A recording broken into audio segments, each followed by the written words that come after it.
अच्छा बेटा, आज की टुडे क्लास इज ओवर।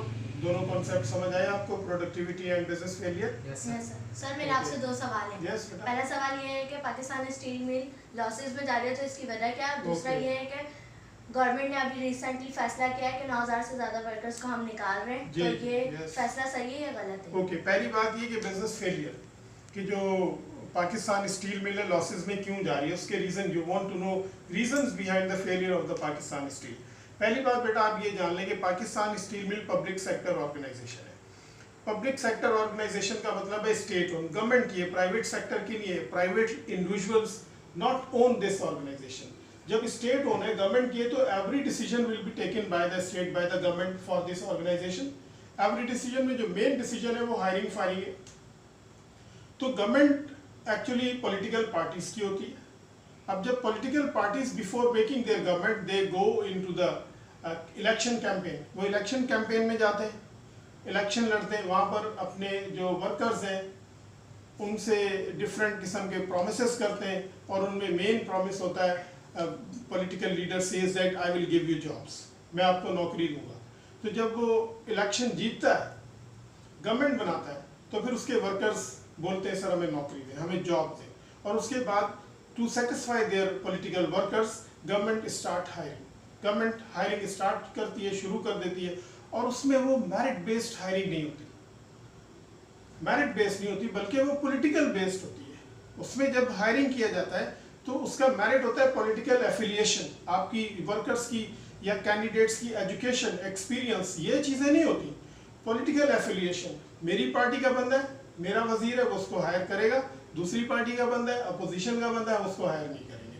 तो इस तरीके से जब मेरिट किलिंग होती है तो wrong people will be hire, तो गलत लोग ऑर्गेनाइजेशन में आ जाते हैं। एक और इशू होता है, जब गवर्नमेंट प्रॉमिस करती है कि हम आपको जॉब्स देंगे, उसके अलावा हर गवर्नमेंट का सेकंड मैक्रो इकोनॉमिक ऑब्जेक्टिव होता है to maintain low and stable rate of unemployment. Government का एक और ऑब्जेक्टिव होता है कि वो अनएम्प्लॉयमेंट को लो करेगी, यानी कि एम्प्लॉयमेंट इंक्रीज करेगी। To increase employment they have to establish more industries, और ज्यादा इंडस्ट्रीज लगाएं, बिजनेसेस शुरू करें, और पब्लिक स्पेंडिंग इंक्रीज करें ताकि एम्प्लॉयमेंट इंक्रीज हो। लेकिन वो इसके बजाय, मोर इंडस्ट्रीज एस्टैब्लिशमेंट के बजाय क्या करते हैं, जो एग्जिस्टिंग इंडस्ट्रीज हैं उनके अंदर हायरिंग इंक्रीज करते हैं, और जो नंबर ऑफ वर्कर्स रिक्वायर्ड होते हैं उससे ज्यादा हायरिंग कर देते हैं।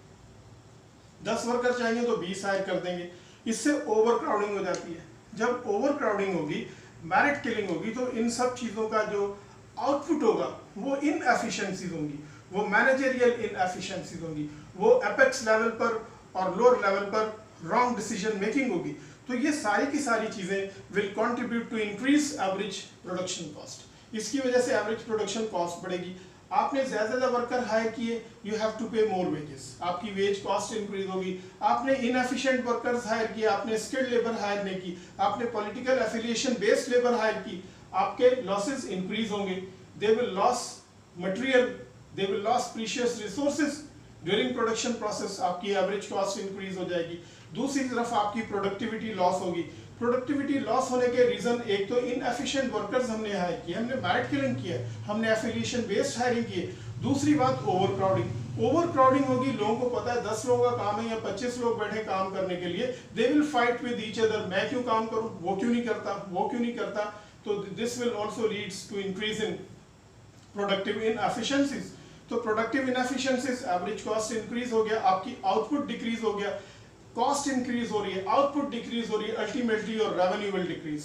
रेवेन्यू डिक्रीज होगी, आपके प्रॉफिट डिक्रीज हो जाएंगे, या profit will move towards the losses. तो मेन रीजन पॉलिटिकल इन्फ्लुएंसेस है, ब्यूरोक्रेटिक इन्फ्लुएंसेस है। पॉलिटिकल इन्फ्लुएंस आपको पता है, पॉलिटिकल पार्टीज अपने पसंदीदा बंदे भर्ती करते हैं, ऐसी जो ब्यूरोक्रेट्स हैं वो भी अपने लोगों को लगा देते हैं, वो भी इनएफिशिएंसीज और एफिशिएंसीज में डिफरेंस नहीं करते, मेरा बंदा है तो मैं इसको लगाऊंगा। तो ये रीजन था failure, this is the main reason failure of Pakistan steel mills.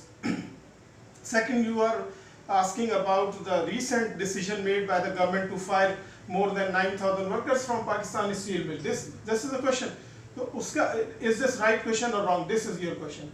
तो अगर ये सारी बातें हैं कि जो लोग हायर हुए, वो एक तो पहली बात ये कि पाकिस्तान स्टील मिल में ओवर क्राउडिंग है, एक बात ये। दूसरी बात है कि इनएफिशिएंट वर्कर्स आर देयर, तो फिर firing is right, firing is good. इसके लिए मैनेजमेंट के अंदर फायरिंग नहीं, बल्कि हम एक डाउन साइजिंग वर्ड था, उसके बजाय आजकल हम यूज करते हैं right sizing. Number of workers are not right, they number of workers are more than the right size. हमें चाहिए कम वर्कर्स, हमने डबल हायर किए हुए, तो you have to make your organisational size right. उसमें आपको मैनेजरियल लेयर्स कम करना पड़ेंगे और आपके जो नंबर ऑफ वर्कर्स हैं वो आपको फायर करना पड़ेंगे। जब मैनेजरियल लेयर्स भी कम होंगे, नंबर ऑफ वर्कर्स भी कम होंगे, तो आपका स्पैन ऑफ मैनेजमेंट कम हो जाएगा। जब स्पैन ऑफ मैनेजमेंट कम होगा तो मैनेजरियल कंट्रोल एफिशिएंट हो जाएगा, प्रोडक्टिविटी इंक्रीज हो जाएगी। दूसरी तरफ एक्सेस जो वर्कर हायर किए थे उनकी फायरिंग की वजह से जो आप मंथली उनको वेजेस दे रहे हो वो वेजेस आपकी सेव होंगी, वेज कॉस्ट कट हो जाएगी।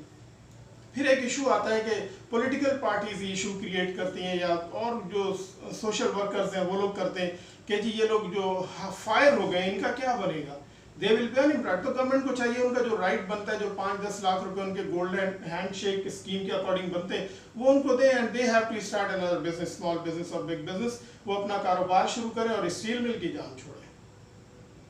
Do you understand Yes, sir. Both of the reason? Thank you very much.